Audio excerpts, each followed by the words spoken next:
Dani dan Cecil adalah pasangan yang baru menikah tahun lalu. Sejak 4 hari yang lalu, Dani mengalami batuk pilek. Cecil menjadi khawatir karena hal ini jarang sekali terjadi. Cecil menyarankan agar Dani memeriksakan kondisinya ke Dokter Hasan, seorang dokter langganan keluarga, jika tidak kunjung sembuh. Pada hari Sabtu, Dani dan Cecil memutuskan untuk berdiam di rumah dan tidak jadi jalan-jalan ke Jakarta.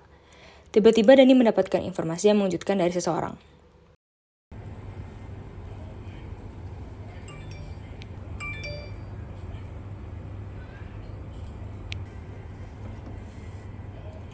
Positif. Dari siapa? Anton nyariin kamu lagi? Enggak kok, bukan dari pantun, dari kerjaan. Komunikasi verbal tidak langsung terjadi antara Dani dan Tina melalui pesan instan media sosial. Komunikasi verbal langsung terjadi antara Dani dan Cecil. Komunikasi nonverbal dapat dilihat dari ekspresi Dani yang tercengang dan ketakutan saat menerima pesan dari Tina dan ekspresi gugup Dani ketika berbicara dengan Cecil. Beberapa hari berikutnya, Dani selalu ketakutan dan tidak bisa beraktivitas dengan optimal. Ia takut tertular HIV, ditambah lagi batuk dan pileknya juga tak kunjung sembuh. Akhirnya, Gimana ya? Apa periksa aja ya? Tapi nanti kalau ketahuan positif gimana? Cek online dulu aja kali ya?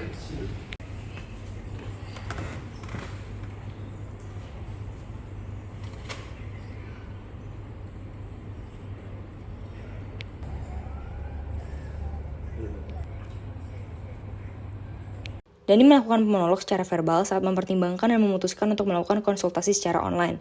Selain itu, komunikasi nonverbal juga diperlihatkan dengan ekspresi bingung dan ketakutan. Ketika mendaftar konsultasi, komunikasi nonverbal ditunjukkan melalui gerak-gerik Dani yang berhati-hati dan was-was agar tidak ketahuan oleh Cecil. Dani telah membuat janji konsultasi online dengan Dr. Hasan, tepatnya pada hari di mana Cecil ada pekerjaan di luar kota. Selamat pagi Pak Dani. Pagi dok. Iya Pak, Bapak hari ini datang ke sini dengan keluhan apa ya Pak? Oh, jadi ini dok, saya sudah seminggu ini batuk pilek dok. Ya sebenarnya ringan sih dok, cuma ya saya sebelumnya ya dekat-dekat ini belum pernah ngalamin batuk pilek ini. Oke, sejak 1 minggu yang lalu ya Pak. Apakah batuknya berdahak Pak? Enggak sih dok, tapi saya pilek juga. Oke, mungkin ada gejala lainnya seperti demam. Buat demam, saya awal-awal sempat demam sih dok. Ya, Oke, berarti sekarang udah nggak demam ya Pak. Mungkin di sekitar ada orang yang punya gejala gejala yang sama nggak ya Pak? Em, gimana ya dok ya? Eh, Oh, saya itu nggak apa-apa Pak. Tenang aja Pak. Wawancara medis ini bersifat rahasia Pak. Jadi Bapak dengan leluasa boleh Pak menyebarkan kekhawatiran Bapak kepada saya Pak. Silakan cerita aja oke Pak. dok. Oke dok, baik dok. Gimana ya dok ya? Susah ngomongnya dok. Ya pokoknya tolong jangan sampai keluarga saya tahu ya dok ya. Siap Pak. Ya jadi saya baru-baru ini dok, saya sempat berhubungan sama orang lain dok, selain istri saya. Dan kemarin itu dia itu eh, kabarin saya kalau dia itu ternyata positif HIV. Jadi saya takut ketularan dok.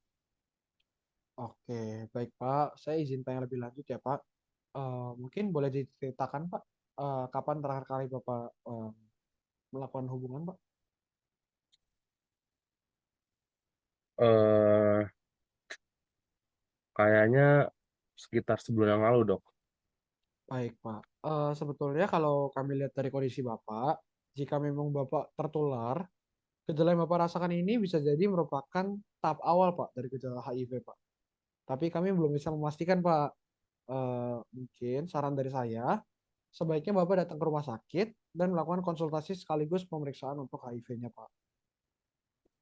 Aduh dok, tapi saya takut dok untuk berobat dok. Gimana dok? Bapak tidak perlu khawatir, Pak. Kondisi Bapak ini cukup serius, Pak, saat ini. Jadi Bapak harus segera, Pak, ke rumah sakit, Pak, untuk diperiksa, Pak. Eh Ya, ba- baik dok. Nanti saya coba pertimbangkan ya. Kalau jadi, mungkin saya minggu depan baru bisa datang dok. Minggu depan ya, Pak. Sebentar ya, Pak. Iya. Saya izin untuk melihat jadwal saya terlebih dahulu, Pak. Oke dok. Minggu minggu depan. Aduh, Pak, mohon maaf sekali, Pak. Minggu depan saya ada pelatihan, Pak, di luar kota selama 1 bulan, Pak. Mungkin saya bisa kasih rekomendasi dokter sih, Pak. Mungkin Bapak bisa konsultasi dengan teman saya, Pak, Dokter Calvin SPOG jika Bapak berkenan. Beliau cukup sering sih, Pak, menangani kasus pasien dengan HIV, Pak. Oh, gitu ya dok, yang nggak bisa ya dok sama dokter ya. Iya, Pak. Kalau gitu, ya udah deh dok, gak apa-apa. Baik dok, terima kasih dok. Oke, terima kasih banyak, Pak. Komunikasi verbal terjadi antara Dr. Hasan dan Dani melalui wawancara medis yang dilakukan. Selama wawancara, komunikasi nonverbal juga terjadi yang ditunjukkan dengan ekspresi dan gerak tubuh dari kedua tokoh selama percakapan. Setelah Dani mempertimbangkan, ia memutuskan untuk melakukan pemeriksaan langsung dengan Dr. Calvin sesuai saran dari Dr. Hasan. Pagi dok. Silakan dok. Iya, dengan Bapak siapa? Dengan Bapak Dani. Oke, Bapak Dani. Ya, sekarang keluhannya apa ya, Pak? Ya, jadi gini dok. Percakapan verbal berupa sapaan antara Dani dan Dr. Calvin. Uluran tangan untuk berjabat dan gerakan tangan mempersilahkan yang dilakukan Dr. Calvin merupakan komunikasi nonverbal. Dani pun menceritakan keluhannya dan riwayat berhubungan yang ia lakukan. Ia juga mengungkapkan bahwa pasangannya didiagnosis HIV. Dr. Calvin pun segera melakukan pemeriksaan darah dan tes HIV kepada Dani.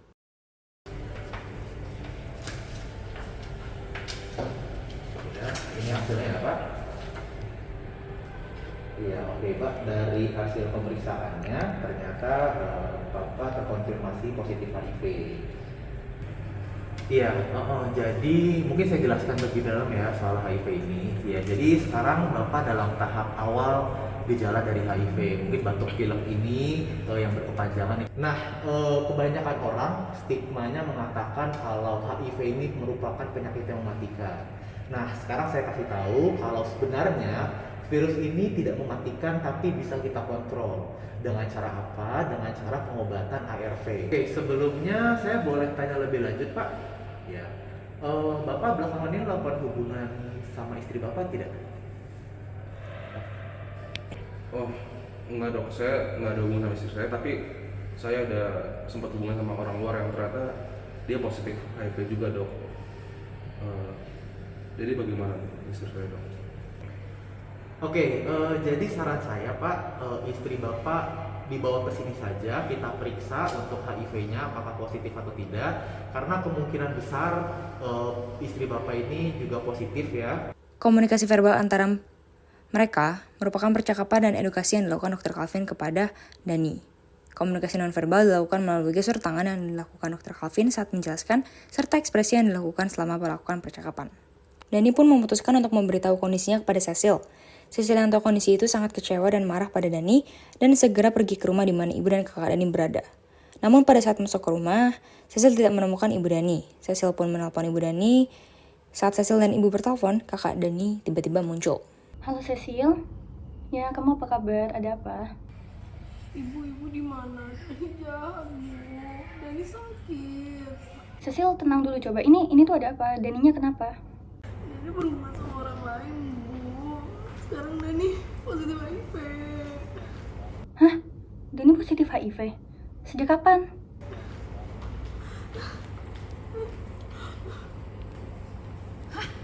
Dani positif HIV? Beneran? Dia main sama orang lain? Maafin aku Cecil, aku Kamu jahat. Cecil coba tolong teleponnya dikasih ke Dani dulu deh. Ibu mau ngomong. Halo Bu, iya ini Dani Bu. Halo Dan, kamu kenapa kayak gitu? Kenapa bisa sampai positif HIV? Maafin Dani Bu, Dani salah. Kamu tuh keterlaluan, Dan. Iya Bu, Dani tahu Dani salah. Cuma ini Cecil harus dibawa ke rumah sakit juga Bu. Karena dari dokter yang Dani temuin, Cecil harus diperiksa juga. Aku takut Cecil kena juga. Sini HP-nya, aku mau ngomong sama ibu. Yaudah. Kakak, ibu minta tolong dulu. Kamu temenin Cecil sama Dani buat periksa ke rumah sakit. Besok ibu langsung pulang. Iya Bu, ibu jangan khawatir ya Bu. Aku temenin Cecil ke rumah sakit. Cecil, ayo kita ke rumah sakit buat periksa ya. Komunikasi verbal langsung terjadi antara Cecil, Dani, dan kakak Dani. Verbal tidak langsung terjadi antara ketiga tokoh dengan ibu Dani melalui telepon. Komunikasi nonverbal dari Cecil dengan intonasi suara yang tinggi dengan ekspresi maupun sikap marah dan ketus yang menunjukkan kekecewaan dan kemarahannya terhadap Dani. Ibu Dani dan kakak Dani juga melakukan komunikasi nonverbal dengan intonasi bicara yang menunjukkan ekspresi bingung, kecewa, dan marah. Keesokan harinya, Dani dan Cecil pergi bersama kakak Dani untuk memeriksa kondisi Cecil, sekaligus mendapatkan edukasi dari Dr. Calvin. Siap, Dok. Oh iya, siap. Pak Dani. Oh, Ibu Cecil ya? Dan oh iya, silakan duduk ya. Oke. Iya, jadi sesuai dengan yang saya beritahu kepada Dani sebelumnya, jadi Pak Dani ini positif HIV ya, Bu. Ya. Cecil pun menjalani pemeriksaan tes HIV berupa tes darah sama seperti yang dilakukan oleh Dani sebelumnya. Namun hasil pemeriksaan menunjukkan Cecil negatif HIV. Ya, jadi ini hasilnya ya, Pak. Oke, untuk hasilnya Ibu Cecil ini dinyatakan negatif dari HIV. Oke, kalau begitu saya jelaskan lebih lanjut ya mengenai pengobatannya. Jadi untuk HIV ini kembali saya katakan kalau ini bukan virus yang mematikan, tapi dapat kita kontrol dengan apa? Dengan cara minum obat setiap harinya. Mungkin hanya itu saja yang saya bisa sampaikan. Ada yang ingin ditambahkan? Cukup jelas, Dok. Cukup jelas ya. Oke, mungkin tambah dari saya. Jelas? Oke. Perhatikan. Oke, baik. Terima kasih Bapak Dani. Lokasi dulu ya. Masih, Dok. Terima kasih banyak, Dok. Dani pun mulai menjalani pengobatan untuk HIV. Ia juga menerapkan upaya pencegahan dan pola hidup sehat untuk mencegah kondisi yang memburuk dan menjaga orang-orang di sekitarnya agar tidak tertular. Komunikasi verbal secara semi-formal terjadi melalui edukasi yang diberikan Dr. Calvin kepada Dani dan keluarganya.